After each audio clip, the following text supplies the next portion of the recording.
अस्सलामुअलैकुम my dear students and viewers, उम्मीद है आप सब लोग खैरियत से होंगे। स्टूडेंट्स एंड व्यूअर्स, अपने प्रीवियस लेक्चर में मैंने आपको इंट्रोडक्शन दिया था गुडनेस ऑफ मेजर का। गुडनेस ऑफ मेजर का क्या मीनिंग है और इसकी क्या इम्पोर्टेंस है। तो ब्रीफली मैं आपको बता दूं कि गुडनेस ऑफ मेजर का मतलब ये है कि आपने अपने रिसर्च प्रोसेस के इस स्टेप में आकर ये चेक करना है कि आपने अब तक जो मेजर किया है starts from your research question, start from your defining your problem, then preliminary data gathering, then hypothesis, then theoretical framework and data collection, unit of analysis, purpose of study. Each and everything includes in research process वो something major करने के लिए है। आप एक concept major करना चाहते हैं, आप एक रिसर्च क्वेश्चन का आंसर ढूंढना चाहते हैं, आप एक प्रॉब्लम को सॉर्ट आउट करना चाहते हैं। तो इस स्टेप में हम क्या करते हैं, गुडनेस ऑफ मेजर को चेक करते हैं कि हमने इसने अपने पूरे इस रिसर्च प्रोसेस में जो चीज़ें मेजर की हैं और जो मेनली हमने जो क्वेश्चनर बनाकर या इंटरव्यूज़ के ज़रिए या हमने अदरवाइज़ ऑब्ज़र्व करके ऑब्ज़र्वेशनल सर्वे से जो डाटा कलेक्ट किया है वो किस हद तक गुड है, किस हद तक वो रेलेवेंट है, किस हद तक वो रिलायबल है और किस हद तक वो वैलिड है। तो गुडनेस ऑफ मेजर का मतलब है हमने जो कुछ मेजर किया है उसकी गुडनेस को चेक करना है। तो उसके लिए मैंने बताया था दो हमारे पास डायमेंशन है जिसके ज़रिए हम गुडनेस ऑफ मेजर को चेक करते हैं। एक रिलायबिलिटी है और एक वैलिडिटी है। मैंने ये टेबल जो एक डायग्राम भी आपको बताई थी, इस डायग्राम में मैंने आपको बताया था कि गुडनेस ऑफ मेजर जो है ये रिलायबिलिटी और वैलिडिटी से चेक की जाती है कि क्या जो आपने मेजरमेंट की है वो रिलायबल है। रिलायबिलिटी का पता एक्यूरेसी से चलता है कि जो चीज़ें आपने मेजरमेंट की हैं वो एक्यूरेट हैं, यानी एक्यूरेट चीज़ हमेशा रिलायबल होती है। एक्यूरेसी को चेक करने के लिए आप स्टेबिलिटी को चेक करते हैं और कंसिस्टेंसी को चेक करते हैं। स्टेबिलिटी को चेक करने के लिए दो टेस्ट हैं, retest reliability and parallel form reliability. और कंसिस्टेंसी को चेक करने के लिए दो टेस्ट हैं, इंटर आइटम कंसिस्टेंसी और स्प्लिट हाफ रिलायबिलिटी। और वैलिडिटी को चेक करने के लिए लॉजिकल वैलिडिटी है जिसे हम कंटेंट वैलिडिटी भी कहते हैं, क्राइटेरियन रिलेटेड वैलिडिटी है और कंग्रुएंट वैलिडिटी है, या कंस्ट्रक्ट वैलिडिटी भी इसको कहते हैं। तो स्टार्ट करते हैं जी रिलायबिलिटी के मीनिंग से, फिर स्टेबिलिटी, कंसिस्टेंसी, उससे रिलेटेड टेस्ट और देन वैलिडिटी और उससे रिलेटेड टेस्ट। तो रिलायबिलिटी का मतलब है जी चीज़ें एतमाद के काबिल हों कि उन पर रिलाई किया जा सके। दैट मीन्स कि आपने जो चीज़ें मेजर की हैं, जो कॉन्सेप्ट आपने मेजर किया है, that is accurate, that is error free, that gives true results across time and across various items in the instrument. दो चीज़ें देखें नहीं, मैं इन पर फोकस कर रहा हूँ, जोर डाल रहा हूँ, across time and across various items. देखिए जब आप क्वेश्चनिंग करते हैं ना रिस्पोंडेंट से, वो रिस्पोंडेंट आपको रिप्लाई करता है। अब ये तो वन टाइम रिप्लाई हो गया, अब ये ठीक है या नहीं है। तो रिलायबिलिटी कैसे पता चलेगी कि अगर आपने रिलायबिलिटी चेक करनी है तो फर्स्ट एंगल है कि आप उसे अक्रॉस टाइम चेक करें, मतलब उसी रिस्पोंडेंट से वही क्वेश्चनर, वही क्वेश्चन जो आपने उससे पूछे थे इंटरव्यू में, या वही चीज़ें जो आपने ऑब्ज़र्व की थी, आप उनको कुछ अरसे बाद से 1 वीक के बाद, 2 वीक्स के बाद, 1 मंथ बाद, 2 मंथ बाद दोबारा से कलेक्ट करें, दोबारा से वो क्वेश्चंस पूछें। अगर तो सेम रिप्लाई मिलता है तो इसका मतलब ही हुआ जी ये रिलायबल है। अक्रॉस टाइम कि आपने जब वेरियस डिफरेंट टाइम में उस रिस्पोंडेंट से पूछा तो सेम रिस्पॉन्स आपको मिला। एंड अक्रॉस वेरियस आइटम्स का मतलब ये है कि आप जब एक क्वेश्चनर बनाते हैं ना, एक इंस्ट्रूमेंट जो डेवलप करते हैं आप, जो आप क्वेश्चनर बनाते हैं उसमें वेरियस आइटम्स होती हैं। वेरियस आइटम्स का मतलब है उसमें डिफरेंट क्वेश्चंस होते हैं, डिफरेंट वेज़ के साथ आप उससे डाटा गैदर करते हैं। अब ऐसा ना हो कि कुछ क्वेश्चंस के आंसर्स को देखकर आपको लग रहा हो जी कि आपका रिस्पोंडेंट फॉर एग्जांपल सेटिस्फाइड है जॉब से, और कुछ क्वेश्चंस के आंसर ये बता रहे हों कि वो डिससेटिस्फाइड है। इसका मतलब हुआ कि आपका जो डाटा जो आपने गैदर किया है, जो मेजरमेंट आपने की है, वो अक्रॉस वेरियस आइटम्स सेम नहीं है। जिसको सेम होना चाहिए वो सेम होगा तो रिलायबिलिटी होगी। इसका मतलब ये हुआ कि आप रिस्पोंडेंट से जो डिफरेंट क्वेश्चंस पूछते हैं उसकी सेटिस्फेक्शन और डिससेटिस्फेक्शन के हवाले से हर क्वेश्चन का मीनिंग जो है वो अल्टीमेटली सेटिस्फेक्शन और डिससेटिस्फेक्शन को चेक करना होता है। तो हर आइटम मतलब हर जो क्वेश्चन आप उससे पूछें इंस्ट्रूमेंट में, उस क्वेश्चनेयर में, उसके मीनिंग सेम जाने चाहिए। अगर ये सेम नहीं रहेंगे, कुछ क्वेश्चंस के आंसर से पता चलता है वो सेटिस्फाइड है और कुछ क्वेश्चन के आंसर से पता चलता है कि वो डिससेटिस्फाइड है, तो इसका मतलब ही हुआ आपका डाटा रिलायबल नहीं है अक्रॉस वेरियस आइटम्स। मैं इसको रीड आउट करता हूँ, जो आप इसे ध्यान से देखिएगा। The reliability of the measure indicate the extent to which it is without bias, error free होना चाहिए, and hence ensures consistent measurement, कि मेजरमेंट क्या होनी चाहिए, कंसिस्टेंट होनी चाहिए, सेम रहनी चाहिए अक्रॉस टाइम, मतलब वक्त गुजरने के साथ, and across various items in the instrument, और जो वेरियस आइटम्स हैं क्वेश्चनेयर में, इंस्ट्रूमेंट में, उस लिहाज से सेम रहनी चाहिए, एक जैसा रिप्लाई आपको मिलना चाहिए अक्रॉस वेरियस आइटम। लायबिलिटी दो चीज़ों के बारे में हो गई जी, कि चीज़ें कंसिस्टेंट होनी चाहिए, रिस्पॉन्स आपको कंसिस्टेंट मिलना चाहिए टाइम के लिहाज से भी और आइटम्स के लिहाज से भी। In other words, the reliability of the measure is the indication of stability and consistency. Reliability जो है वो दो चीज़ों को इंडिकेट करती है, एक तो आपके इंस्ट्रूमेंट में, उसकी आइटम्स में स्टेबिलिटी हो और कंसिस्टेंसी हो, with which the instrument measure the concept, वो जो इंस्ट्रूमेंट आपने बनाया, वो जो क्वेश्चनर बनाया, वो जिस कॉन्सेप्ट को मेजर कर रहा है, जिस रिसर्च प्रॉब्लम को मेजर कर रहा है, उसकी गुडनेस का पता तब चलेगा जब उसमें स्टेबिलिटी भी होगी और कंसिस्टेंसी भी होगी। देखिए स्टेबिलिटी मतलब अक्रॉस टाइम चीज़ें स्टेबल रहें, एक जैसी रहें वक़्त के गुज़रने के बावजूद भी, और कंसिस्टेंसी का मतलब क्या है, तसलसल रहे, सारे क्वेश्चंस के जो रिस्पॉन्सेज हैं वो सेम डायरेक्शन में आपको रिस्पॉन्स दे रहे हों, तो हम इसको कहते हैं जी ये कंसिस्टेंट है। अब इसको वन बाय वन डिस्कस करते हैं जी। रिलायबिलिटी में दो चीज़ें आती हैं, स्टेबिलिटी और कंसिस्टेंसी, जैसा कि मैंने आपको इस डायग्राम में भी बताया था कि रिलायबिलिटी दो चीज़ों से मेजर होती है, एक स्टेबिलिटी से और एक कंसिस्टेंसी से। स्टेबिलिटी को चेक, स्टेबिलिटी मतलब अक्रॉस टाइम, वेरियस टाइम्स में आपने सेम डाटा कलेक्ट किया तो उसका रिस्पॉन्स सेम रहना चाहिए। कंसिस्टेंसी का मतलब है एक इंस्ट्रूमेंट में, एक क्वेश्चनेयर में जो डिफरेंट क्वेश्चंस हैं उनको सेम मीनिंग, सेम रिप्लाई देना चाहिए, एक ही उसकी डायरेक्शन होनी चाहिए। तो स्टेबिलिटी को चेक करने के दो टेस्ट हैं और कंसिस्टेंसी को चेक करने के दो टेस्ट हैं। अब आ जाएं जी वन बाय वन। सबसे पहले स्टेबिलिटी। स्टेबिलिटी को जब आप समझ रहे हों तो आपके माइंड में होना चाहिए कि हम रिलायबिलिटी चेक कर रहे हैं कि जो रिस्पॉन्सेज हैं वो ओवर द टाइम सेम रहें। तो आप देख रहे हैं इसकी डेफिनेशन में भी यही लिखा हुआ है, the ability of a measure to remain same over time. Measure मतलब जो मेजरमेंट का तरीका आपने यूज़ किया है, वो क्वेश्चनेयर है, वो इंटरव्यू है, वो ऑब्जर्वेशन है, उसका रिस्पॉन्स जो है वो सेम होना चाहिए over time, despite the uncontrollable testing condition और the state of respondent themselves. बेशक कुछ चीज़ें ऐसी होती हैं जो अनकंट्रोलेबल होती हैं और रिस्पोंडेंट की अपनी कंडीशन भी, हालत भी वो डिफरेंट होती है, उसका एटीट्यूड, उसका वे आउट जो है वो डिफरेंट होता है, उसका मिजाज मुख्तलिफ होता है डिफरेंट टाइम में। इसके बावजूद जो रिस्पॉन्स है वो सेम रहना चाहिए ओवर टाइम, देन हम कहेंगे कि आपकी जो मेजरमेंट है वो स्टेबल है। स्टेबल मतलब रिलायबल है। Is indicative of its stability, इससे पता चलेगा कि वो स्टेबल है या नहीं अगर वो ओवर टाइम सेम रहता है। And low vulnerability to change in the situation, उसमें सिचुएशन के मुताबिक चेंज होने का जो रुझान है, जो वल्नरेबिलिटी है वो बड़ी लो है। तो लो वल्नरेबिलिटी होनी चाहिए, मतलब चीज़ों को सेम रहना चाहिए, उनमें चेंजेस के लिए फ्लेक्सिबिलिटी नहीं होनी चाहिए। This attach to its goodness, इससे उसकी गुडनेस का पता चलेगा कि चीज़ें ओवर द टाइम सेम रहती हैं despite of uncontrollable factor.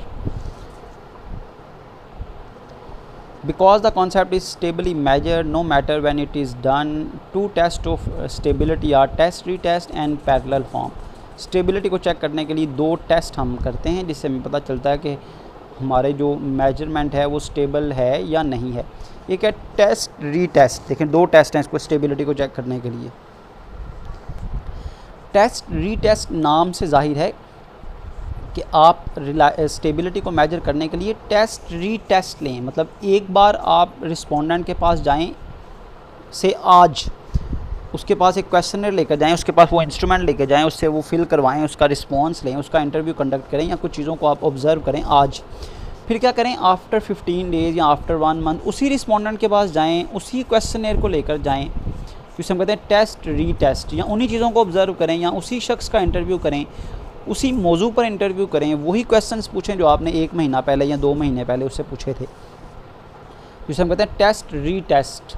Test और फिर रीटेस्ट लेना, ताकि पता चले कि जो हमने रीटेस्ट लिया है उसमें और जो पहले टेस्ट हमने किया था, जो पहले डाटा कलेक्ट किया था, उसमें सिमिलैरिटी है या नहीं है।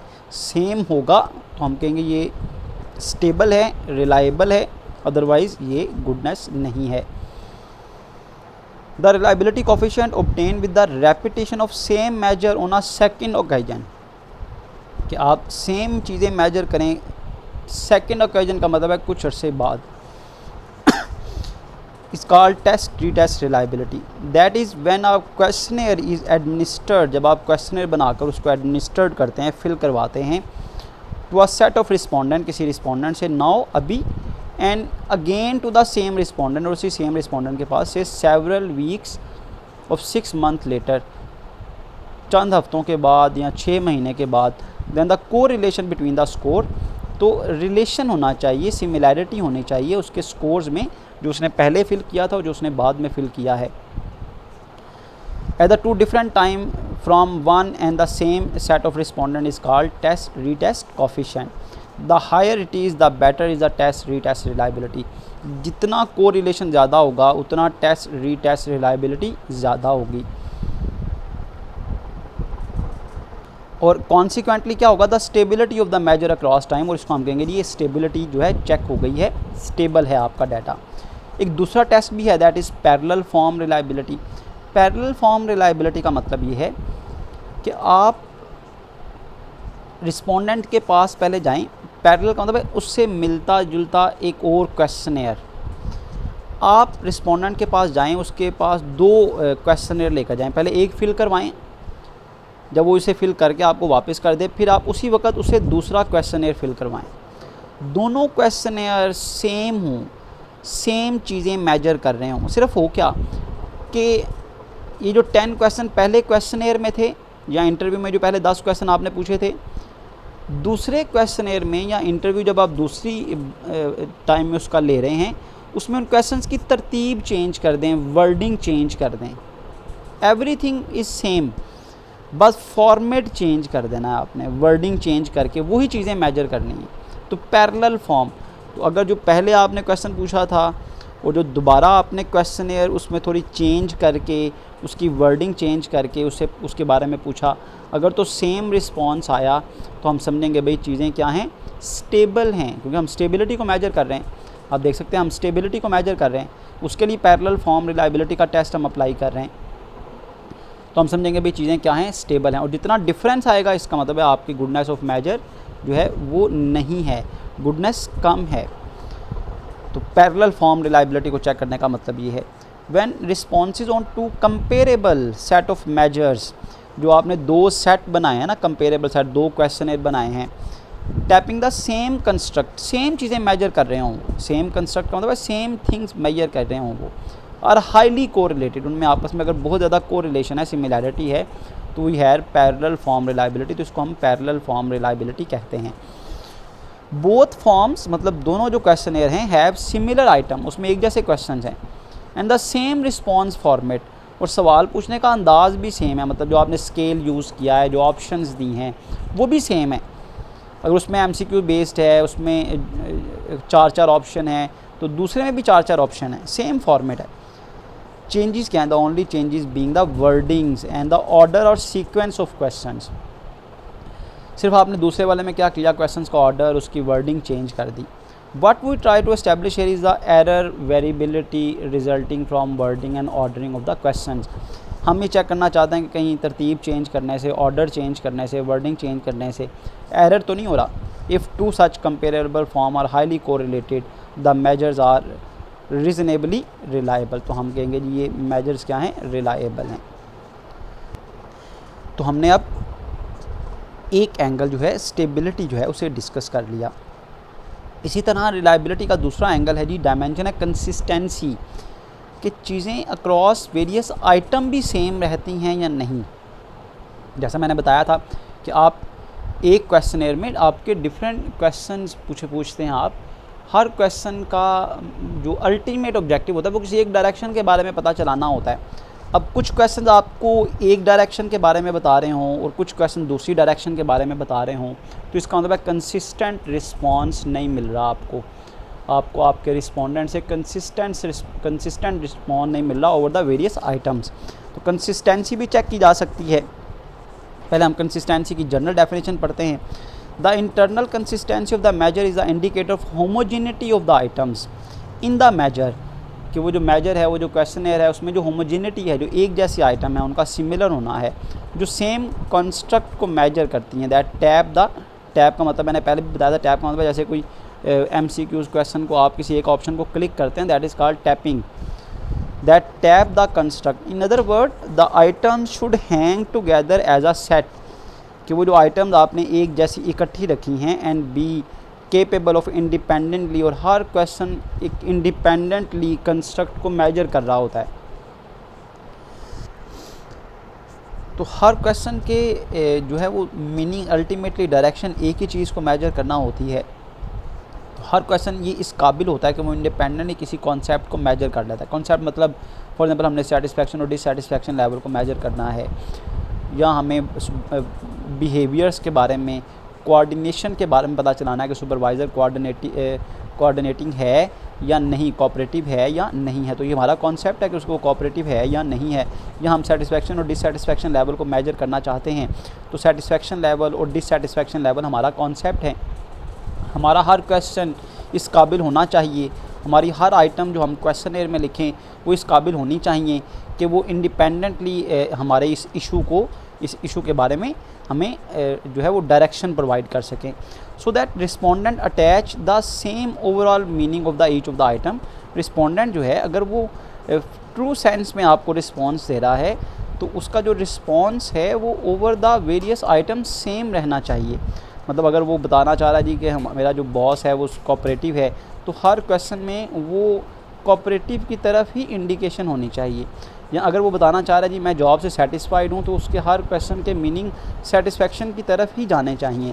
ये ना हो कुछ क्वेश्चन सेटिस्फेक्शन के बारे में बता रहे हों और कुछ क्वेश्चन डिससेटिस्फेक्शन के बारे में बता रहे हों, या कुछ जो आपके रिप्लाइज़ हैं आपके जो सुपरवाइज़र के बारे में, बिहेवियर के बारे में, कुछ कोऑपरेटिवनेस के बारे में बता रहे हैं, कुछ उसके नॉन कोऑपरेटिव होने के बारे में बता रहे हैं।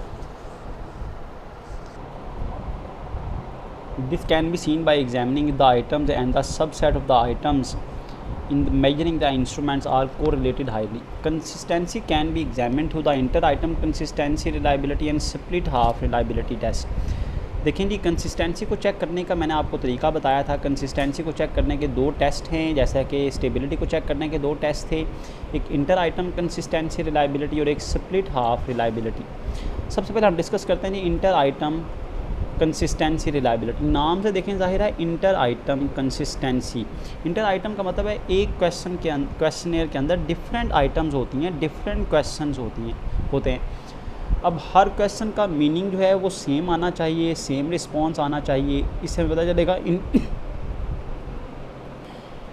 पता चलेगा इंटर आइटम कंसिस्टेंसी के बारे में, कि एक क्वेश्चनर के अंदर जो रिस्पोंडेंट के रिस्पॉन्सेज हैं वो सेम डायरेक्शन में जा रहे हैं। तो इंटर आइटम मतलब हर क्वेश्चन का सेम रिस्पॉन्स है, उसमें कंसिस्टेंसी है।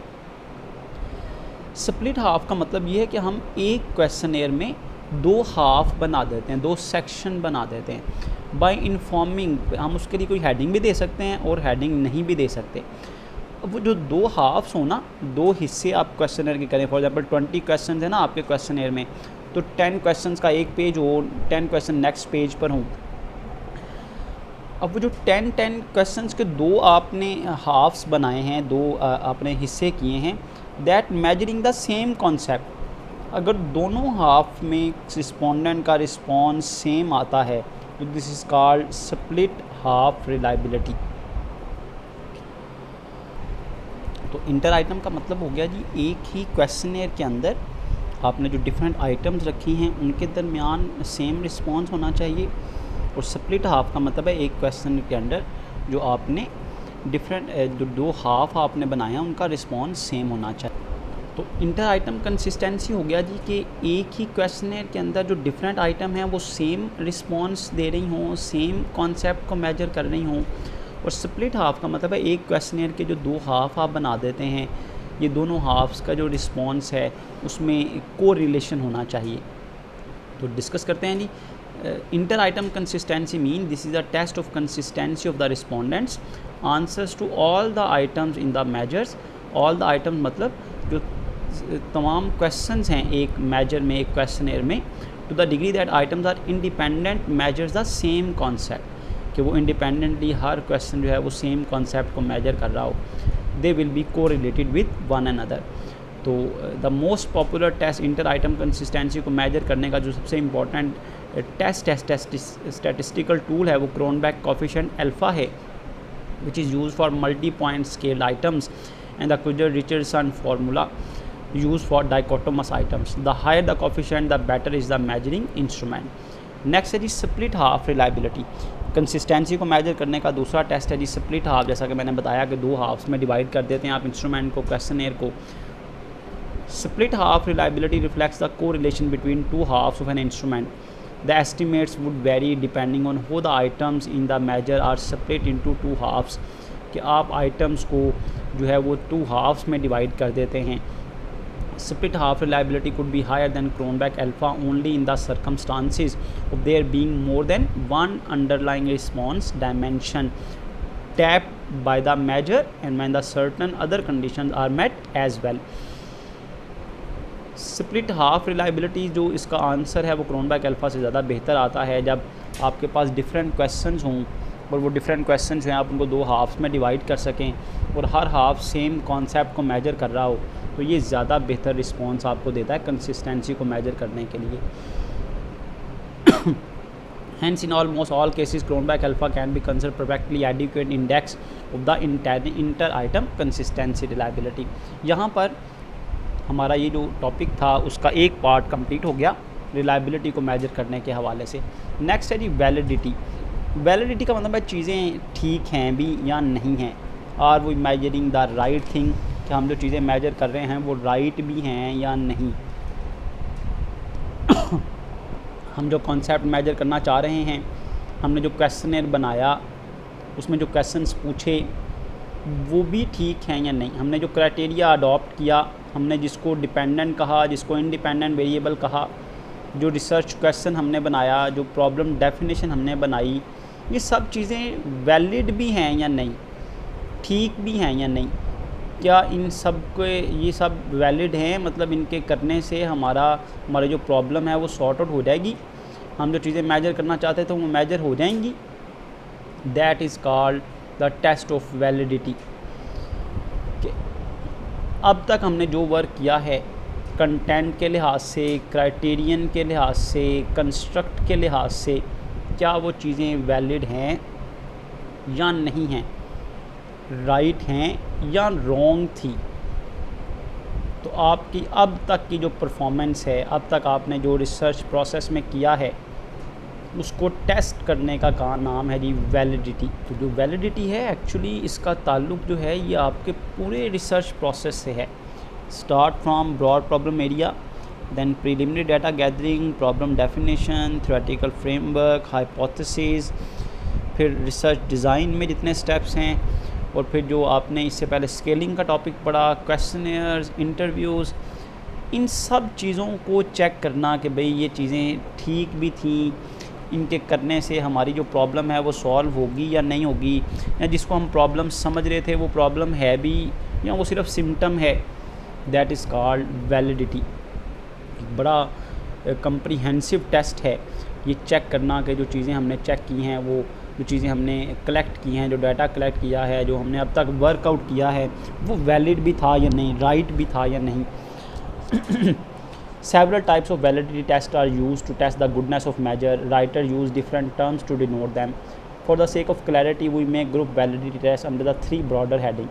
हम वैलिडिटी को तीन हेडिंग में डिवाइड करते हैं: content validity, criterion related validity and construct validity. Contents का मतलब ये है जी कि आपने जिन कंटेंट्स को शामिल किया है किसी कॉन्सेप्ट को मेजर करने के लिए, वो जो कंटेंट हैं, वो जो अज्जा हैं जिनकी बुनियाद पर आप किसी कॉन्सेप्ट को मेजर करने जा रहे हैं,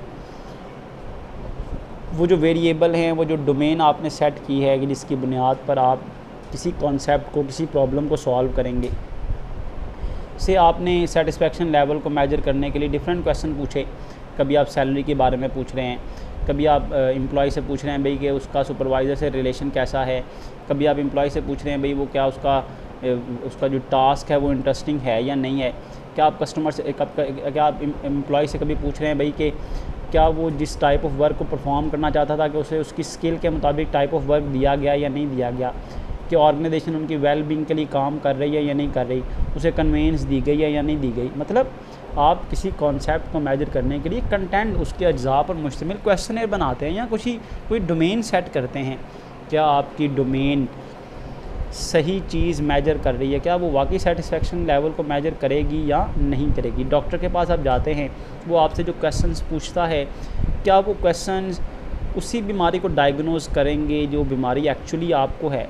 या फॉर एग्ज़ाम्पल आपकी बॉडी में पेन है, वो आपसे जो क्वेश्चन पूछ रहा है वो हो सकता है आपकी बॉडी में पेन किसी स्ट्रेस की वजह से हो, लेकिन वो किसी एक्सटर्नल फैक्टर को ले रहा हो, वो न्यूरोसर्जन ही ना हो। तो उसके जो क्वेश्चंस हैं वो जाहिर सी बात है आपके बाकी जो हो सकता है वो ब्लड से रिलेटेड कोई डायग्नोज करना चाह रहा हो कि आपके ब्लड में कोई इन्फेक्शन हो, या आपका कोई आरए फैक्टर का प्रॉब्लम हो, या इसके अलावा कोई और फैक्टर हो। तो कंटेंट वैलिडिटी बड़ी इंपॉर्टेंट है। Content validity ensures the measure include an adequate representative set of item that tap the concept, कि वो सवाल होने चाहिए, वो चीज़ें आपने मेजर करनी है जो आपके कॉन्सेप्ट को सही तरह मेजर करें। ऐसा ना हो कि आपका कॉन्सेप्ट कुछ और हो और आप क्वेश्चनर कुछ और बना दें और वो कुछ और ही मेजर कर रहा हो। The more the scale item represents the domain और यूनिवर्स ऑफ द कॉन्सेप्ट, जो स्केल आइटम्स हैं वो जितनी ज़्यादा रिप्रेजेंट्स करेंगी डोमेन को, universe of the concept being measure, जो आपने कॉन्सेप्ट मेजर करना है उस हवाले से उस डायरेक्शन को जितनी अच्छी तरह वो फोकस करेंगी, the greater the content validity. To put it differently, content validity is a function of how well dimension and the element of a concept have been delineated, कि आपने जो डायमेंशन या एलिमेंट्स कॉन्सेप्ट को measure करने के लिए set किए हैं वो कितनी अच्छी सेट की हैं आपने। फेस वैलिडिटी, फेस वैलिडिटी क्या कहता है जी, आपने जो कंटेंट्स हैं ना, मतलब जो आपके क्वेश्चंस हैं जो आपने रिस्पोंडेंट से पूछने हैं, जो वेरिएबल आपने चूज़ किए हैं भाई इसको हम फोकस करेंगे तो हमें एम्प्लॉय की सेटिस्फेक्शन या डिससेटिस्फेक्शन का पता चल जाएगा, या हम जो चीज़ मेजर करना चाहते हैं वो मेजर हो जाएगी। तो आपने ये देखना है फेस वैलिडिटी कि क्या उनको देखने से लगता है कि ये वही चीज़ मेजर करेंगे जो हम मेजर करना चाहते हैं। तो फेस वैलिडिटी, उसके फेस से मतलब अपेरेंटली आपने देखना है कि वो क्वेश्चंस आपके सही कॉन्सेप्ट को मेजर करेंगे भी या नहीं करेंगे। Face validity is considered some basic and very minimum index of content validity. Face validity indicates that item that are intended to measure the concept do on the face, वो अपने face से भी लगें, that it look like they measure the concept। ये बड़ा minimum सा समझ लें एक फार्मूला है वैलिडिटी को चेक करने का, कि आपने बाय फेस चीज़ों को चेक करना है कि अपेरेंटली वो कैसी लग रही हैं। सेकेंड है जी क्राइटेरियन रिलेटेड वैलिडिटी। वैलिडिटी से रिलेटेड जो टेस्ट थे उसमें एक तो था जी कंटेंट वैलिडिटी, इसमें फेस वैलिडिटी था, इसको लॉजिकल वैलिडिटी भी कहते हैं। अब हम डिस्कस करने जा रहे हैं क्राइटेरियन रिलेटेड वैलिडिटी, जिसमें हमने प्रेडिक्टिव और कंकरेंट वैलिडिटी फाइंड आउट करनी है। देन कंग्रुएंट वैलिडिटी, जिसमें हमने कंस्ट्रक्ट वैलिडिटी, कन्वर्जेंट और डिस्क्रिमिनेंट वैलिडिटी को मेजर करना है। तो सेकंड पे आते हैं जी criterion related validity. Criterion related validity is established when the measure differentiate individual on a criteria that is expected to predict. मतलब आप दो इंडिविजुअल से या डिफरेंट इंडिविजुअल से क्वेश्चन पूछते हैं, डिपेंडिंग अपॉन कि भाई हम इनसे पूछेंगे तो कुछ लोग सेटिस्फाइड होंगे और कुछ लोग डिससेटिस्फाइड होंगे। ऐसा नहीं हो सकता कि हमने सबसे पूछा तो सब भी सेटिस्फाइड होंगे। ऐसे इसका मतलब है आपके क्वेश्चनर बनाने में कोई फॉल्ट है, क्राइटेरिया आपने ठीक सेट नहीं किया कि जो रिस्पॉन्स आपको मिला है वो इस किस्म का है कि आप कोई डिफ्रेंशिएट ही नहीं कर सके कि कौन जो है वो सेटिस्फाइड है और कौन डिससेटिस्फाइड है। This can be done by establishing concurrent validity और predictive validity as explain below. ये देखें जी, कंकरेंट और जो प्रेडिक्टिव वैलिडिटी के बारे में बड़ी अच्छी स्मॉल सी डेफिनेशन दी हुई है। Does the measure differentiate in a manner that helps to predict a criterion variable currently, कि दो चीज़ों के दरमियान में जो आप मौजूदा फ़र्क मालूम करना चाह रहे हैं, क्या वो ये जो आपका कॉन्सेप्ट है, जो आपका तरीक़ाकार था, जो आपने क्वेश्चंस पूछे हैं, वो करंटली उनके दरमियान फ़र्क बता रहा है, हर रिस्पोंडेंट दूसरे से डिफरेंट है या नहीं है। प्रेडिक्टिव वैलिडिटी का मतलब है जी, does the measure differentiate individuals, वो जिन इंडिविजुअल से आपने डाटा कलेक्ट किया है उनके दरमियान फ़र्क है। जाहिर सी बात है, हर कोई क्वेश्चनेयर जो है वो, फॉर एग्जांपल कि आप एक MCQ टाइप क्वेश्चन बनाते हैं क्वेश्चनेयर, उसमें 10 क्वेश्चन स्टूडेंट से पूछते हैं, सारे क्वेश्चन सारे रिस्पोंडेंट का सेम आंसर आ जाता है। इसका मतलब है देयर इज़ सम प्रॉब्लम यहाँ क्वेश्चन पूछने में, या रिस्पोंडेंट के जो एडमिनिस्ट्रेशन थी वो वीक थी, सब ने एक दूसरे से पूछ के लिख लिया, ये सब ने एक ही रिप्लाई कर दिया, वो सब सेम आ गया। इसका मतलब कुछ प्रॉब्लम है। हर रिस्पोंडेंट का जवाब दूसरे से डिफरेंट एक्सपेक्ट कर रहे होते हैं आप। तो प्रेडिक्टिव वैलिडिटी का मतलब है does the measure differentiate individual in a manner as help to predict a future criterion. मतलब एक कंकरेंट वैलिडिटी है, एक प्रेडिक्टिव वैलिडिटी है। कंकरेंट का मतलब है प्रेजेंटली आप इन चीज़ों के दरमियान डिस्क्रिमिनेट करना चाहते थे, उनमें डिस्क्रिमिनेशन है या नहीं है। और एक है प्रेडिक्टिव कि आप इनको फ्यूचर क्राइटेरियन समझ रहे हैं कि ये ऐसा करेंगे, फ्यूचर में ऐसा होगा, ऐसा करने से कंपनी के सैलरी बढ़ा देने से एम्प्लॉय सेटिस्फाइड हो जाएंगे, क्योंकि आपने डाटा कलेक्ट किया है, एम्प्लॉय सैलरी की वजह से डिससेटिस्फाइड हैं। तो ये प्रेडिक्टिव वैलिडिटी है ना, कि ऐसा करने से कंपनी सैलरी बढ़ाए तो एम्प्लॉय को सेटिस्फाइड होना चाहिए, क्योंकि आपने ये मेजर किया है। या आप समझते हैं अभी करंटली ऐसा है, सैलरीज़ नहीं बढ़ी हुई, सैलरी कम है, सैलरीज़ नहीं बढ़ाई गई, दैट्स वाई एम्प्लॉय डिससेटिस्फाइड है। तो ये प्रूफ होना चाहिए कि वाकई इस वजह से ऐसा है कि कंपनी जब सैलरी बढ़ाए तो एम्प्लॉयज़ को सेटिस्फाइड होना चाहिए। फ्यूचर जो प्रेडिक्टिव वैलिडिटी है वो होनी चाहिए। तो ऐसा ना हो कि आपने कोई डाटा कलेक्ट किया है, उसमें आप ये समझते हैं अभी लोग इस वजह से डिससेटिस्फाइड हैं या इस वजह से सेटिस्फाइड हैं या इस तरह करने से सेटिस्फाइड हो जाएंगे फ्यूचर में, तो वो प्रूफ भी होना चाहिए, उनकी वैलिडिटी भी होनी चाहिए। मगर करंटली आप समझते हैं जी सैलरीज ना बढ़ाने की वजह से लोग डिससेटिस्फाइड हैं, ये कनकरेंट वैलिडिटी है। ये साबित होना चाहिए ना, ये वैलिडिटी होनी चाहिए कि वाकई सैलरीज ना बढ़ने की वजह से लोग डिससेटिस्फाइड हैं। या दूसरी तरफ प्रेडिक्टिव वैलिडिटी कि आप कहते हैं भाई कि अगर सैलरीज बढ़ा दी जाए तो लोग सेटिस्फाइड हो जाएंगे, तो आप सैलरी जब कंपनी बढ़ाए तो लोगों को सेटिस्फाइड होना चाहिए। अगर लोग सेटिस्फाइड नहीं होते इसका मतलब है आपकी प्रेडिक्टिव वैलिडिटी ज़ीरो है। तो क्राइटेरियन रिलेटेड वैलिडिटी का मतलब है कंकरेंट वैलिडिटी और प्रेडिक्टिव वैलिडिटी। लास्ट पॉइंट की तरफ आते हैं जी, लास्ट टेस्ट है कंस्ट्रक्ट वैलिडिटी। कंस्ट्रक्ट मतलब जो आपने कंस्ट्रक्ट किया है, जो आपने राय कायम की है, जो आपने रिज़ल्ट ऑब्टेन किए हैं, जो कंस्ट्रक्ट आपने बनाया है, जो फाइनल ओपिनियन आपने ड्रॉ किया है, उसकी वैलिडिटी। कंस्ट्रक्ट उसको कहते हैं जो फाइनल ओपिनियन, फाइनल कंक्लूजन जो आप रिसर्च में देते हैं। Testifies how well the results obtain from the use of the measure fit the theories around which the test is design, कि जो आपको रिज़ल्ट हासिल हो रहे हैं वो एग्जैक्टली उस नज़रिए के मुताबिक हैं जिस नज़रिए के मुताबिक आपने टेस्ट किया था। मतलब कुछ चीज़ें आपस में लिंक्ड होती हैं और कुछ चीज़ें आपस में लिंक्ड नहीं होती। कुछ चीज़ों का आपस में कन्वर्जेंट रिलेशनशिप होता है, कुछ का आपस में डिस्क्रिमिनेंट रिलेशनशिप होता है। फॉर एग्जांपल हम कहते हैं जी कि सुपरवाइज़र का जो बिहेवियर है ना अपने एम्प्लॉयज़ के साथ, वो बड़ा मैटर करता है सेटिस्फेक्शन को, डिससेटिस्फेक्शन को। इसको हम कहते हैं जी कन्वर्जेंट वैलिडिटी। इसका मतलब हुआ कि सुपरवाइज़र का बिहेवियर अच्छा होगा तो एम्प्लॉय सेटिस्फाइड होंगे, अगर अच्छा नहीं है तो डिससेटिस्फाइड होंगे। अब एक ऐसी चीज़ जिसका ताल्लुक़ ही नहीं है, फॉर एग्ज़ाम्पल हम कहते हैं जी सैलरीज़ कम करने से, बात फॉलो कीजिएगा, सैलरीज़ कम करने से एम्प्लॉय सेटिस्फाइड हो जाएंगे। इनका रिलेशनशिप होना चाहिए। कोई भी ऐसा नहीं है जिसकी सैलरी कम कर दी जाए तो वो सेटिस्फाइड हो जाएगा। क्यों हो सकता है ऐसा? नहीं हो सकता। कुछ चीज़ों का आपस में इस तरह का लिंक होता है कि जैसा कि मैंने बताया सुपरवाइज़र का रिलेशनशिप अच्छा होगा तो हम ये कहते हैं भाई उससे एम्प्लॉय क्या होंगे, सेटिस्फाइड होंगे। या सैलरीज़ बढ़ा दी जाएँ तो एम्प्लॉयज़ क्या होंगे, सेटिस्फाइड होंगे। इन चीज़ों का आपस में रिलेशनशिप है। अब ऐसा नहीं हो सकता कि हम कहें जी सैलरीज़ कम कर दी जाएँ तो एम्प्लॉय सेटिस्फाइड हो जाएंगे। और सैलरीज़ कम करने से कौन सेटिस्फाइड होता है?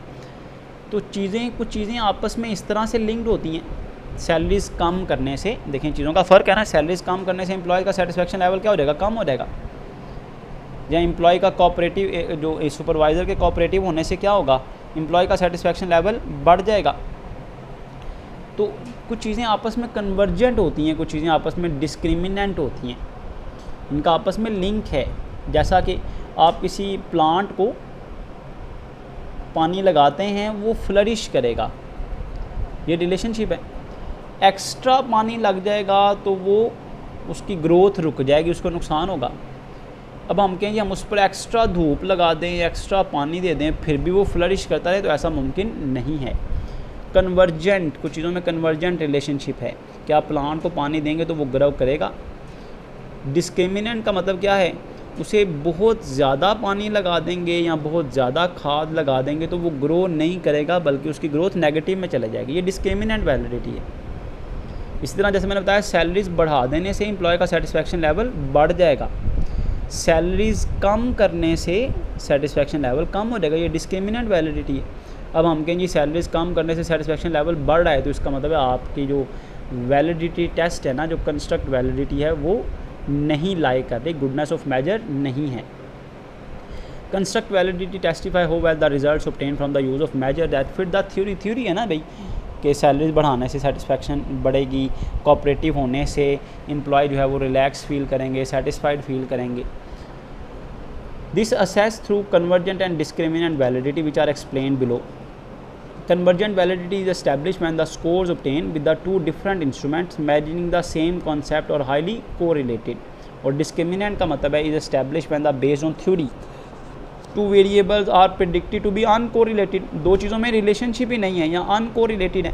फॉर एग्जाम्पल हम कहते हैं जी सैलरी का ताल्लुक पर्सनैलिटी के साथ नहीं है, या सेटिस्फेक्शन का लेवल जो है वो आपकी पर्सनैलिटी से नहीं है। अब ये दो चीज़ें हम कहते हैं जी अनकोरिलेटेड है, इनका ताल्लुक नहीं है, तो आपको रिजल्ट्स भी तो ऐसे ही मिलने चाहिए ना जिसमें ज़ाहिर हो गई अनकोरिलेटेड है।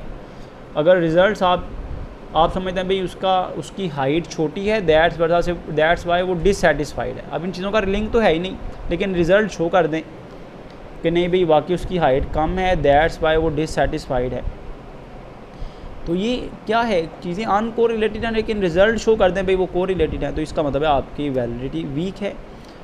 तो डिस्क्रिमिनेंट क्या है, when based on theory two variable are predicted to be uncorrelated and scores obtain by measuring them.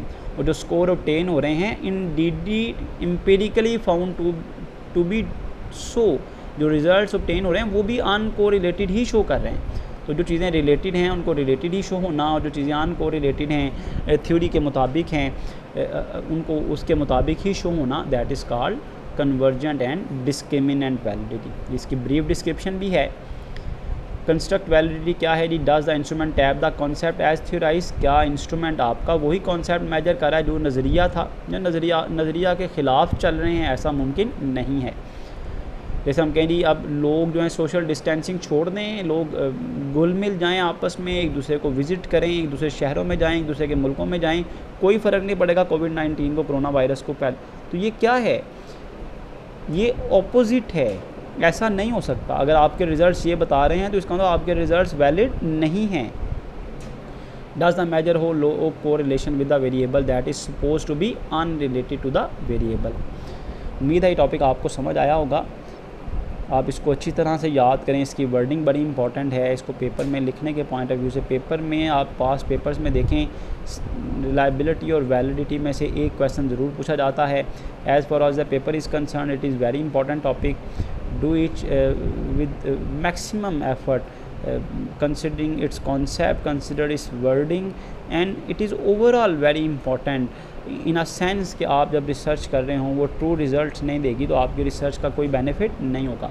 उम्मीद है ये टॉपिक आपके लिए बड़ा इन्फॉर्मेटिव होगा। अल्लाह ताला हम सबको अपने हिफ्ज़ व अमान में रखे। मैं अपने लेक्चर को यहाँ पर वाइंड अप करता हूँ। अब इंशाअल्लाह ताला समर वेकेशन के बाद आपसे मुलाकात होगी।